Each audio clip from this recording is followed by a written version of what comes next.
My name is Varda Zahid and I am a consultant clinical psychologist at Hamida Memorial Hospital in Valencia and I have been working since 5 years. आज मैं जिस topic पर बात करना चाहती हूँ वो है men's mental health, that is आदमियों के जहनी मसाइल। मतलब मैं इस हवाले से बात करना चाहती हूँ कि आदमी क्यों, किस वजह से और क्या अनासर होते हैं जिनकी वजह से वो मेंटल हेल्थ सीख नहीं कर पाते हैं, that is they can not go and ask professional to help them.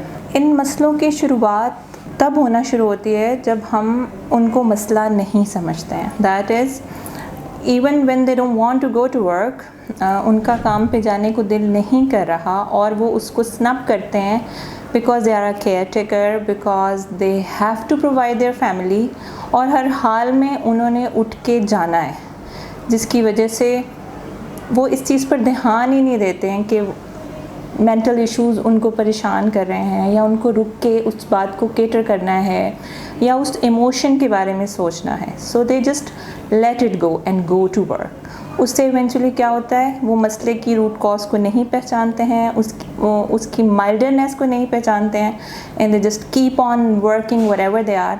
Eventually जब सिम्टम्स हायर होते हैं then they just blown up. हमारे माशरे का बहुत बड़ा रोल है, that is suicidal gender roles, क्योंकि a man it's not considered as a weak human. वो अपने इमोशंस को एक्सप्रेस करने का इख्तियार ही नहीं रखता। उसको इस तरह से उसका ब्रॉटअप किया जाता है कि कभी उसको कहा ही नहीं जाता कि बेटे आप भी बता सकते हो कि what are you feeling, because boys do not have feelings, they are supposed not to express. सबसे बड़ा जो मुझे क्लिनिकल एक्सपीरियंस में साइंस नज़र आते हैं वो हैं काम पर कंसंट्रेशन ना होना, that is they are always diverted, और उन्हें समझ नहीं आ रही होती कि हमारे साथ हो क्यों रहा है। They just are always on some other track, मतलब वो फोकस ही नहीं कर पा रहे होते हैं।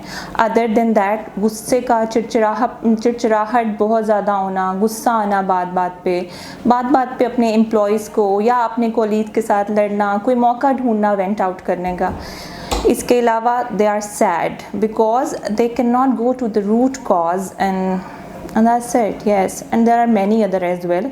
वो बहुत ज़्यादा क्लिनिकल है। हमें इतनी लेवरेज देनी चाहिए कि वो इस बात को समझ पाएँ कि how to balance personal life and their work life, because they don't know how to do it, because they don't know how to cater their emotions and they don't know how to manage the workplace stress and then their personal level stress. So that is the thing.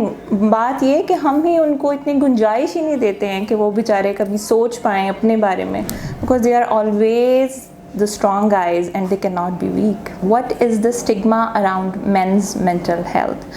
That is, they cannot be a weak human, they cannot go seek help, they cannot express, they cannot verbalize. उनको बचपने से हम इस तरह train करते हैं कि बेटे लड़की रो सकती है, आप नहीं रो सकते हो। आपके पास ये गुंजाइश ही नहीं दी हमारी सोसाइटी ने कि मर्द को दर्द ही नहीं होता। There are people with no pains.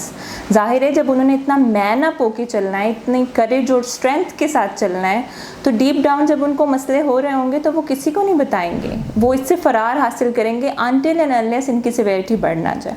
और जब सिवेरिटी बढ़ती है तो फिर रूट कॉज केटर नहीं हुई भी होती है, और फिर उसके बाद जो बिहेवियर्स आते हैं that are gambling, adult content की तरफ बहुत ज़्यादा एडिक्शन होना, इसके अलावा सब्सटेंस अब्यूज़, फिर वो केसेस बहुत हद तक ख़राब हो जाते हैं। इसका हल ये है कि आप फौरी तौर पे अपने इमोशनल ट्रिगर्स पर गौर करें कि क्या ऐसे बातें हैं, क्या ऐसे वाक़यात हैं, क्या ऐसे इमोशंस हैं जिनकी वजह से आपको इस तरह की स्ट्रेसफुल सिचुएशन का सामना करना पड़ता है।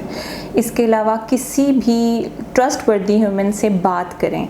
जब आप डीप डाउन प्रॉब्लम्स को एड्रेस करना शुरू करते हैं, मसले वहीं ख़त्म होना शुरू हो जाते हैं। When you try to explain things, what are your feelings, let go आप करें, आपका कैथारसिस हो रहा है, you would feel better. Psychologist के पास आने का हरगिज़ ये मतलब नहीं है कि आप खुदा न ख्वास्ता पागल हो गए हैं या आपको हर हाल में दवाई दी जाएगी। देखिए, साइकोलॉजिस्ट आपको असेस करेगा, آپ کو پراپر ڈائگنوسس دے گا. اس کے بعد وہ پلان کرے گا کہ آئدر آپ کے سمٹمز سیویئر ہیں, ماڈریٹ ہیں, مائلڈر ہیں, کس نوعیت کے ہیں.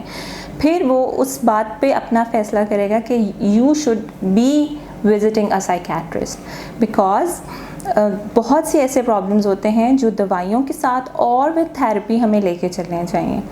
اگر آپ کو یہ لگے کہ مجھے تھوڑی سی گھبراہٹ ہو رہی ہے, مجھے ذرا سا پینک آ رہا ہے and I should go grab a medicine from a psychiatrist, تو یہ آپ اپنے ساتھ زیادتی کریں گے. بیکاز دیکھیے ہر دوائی کے سائیڈ افیکٹس ہوتے ہیں اور ہمیں بغیر کسی سے پراپر کنسلٹیشن کے ان کو نہیں استعمال کرنا چاہیے. پہلے آپ سائیکالوجسٹ کے پاس جائیں, اپنی ایویلویشن کروائیں, اگر اس کو لگے گا تو وہ خود ہی آپ کو ریکمینڈ کر دے گا. سو آئی وانٹ ٹو سے دیٹ سائیکالوجسٹ کے پاس آنے کا ہرگز خدا نخواستہ یہ مطلب نہیں ہے کہ آپ کریزی ہو گئے ہیں یا آپ پر کوئی ٹیبو لگ گیا ہے یا ساری زندگی کے لیے آپ اس چیز کو لیبلائز ہو گئے ہیں کہ آپ you are not a normal human.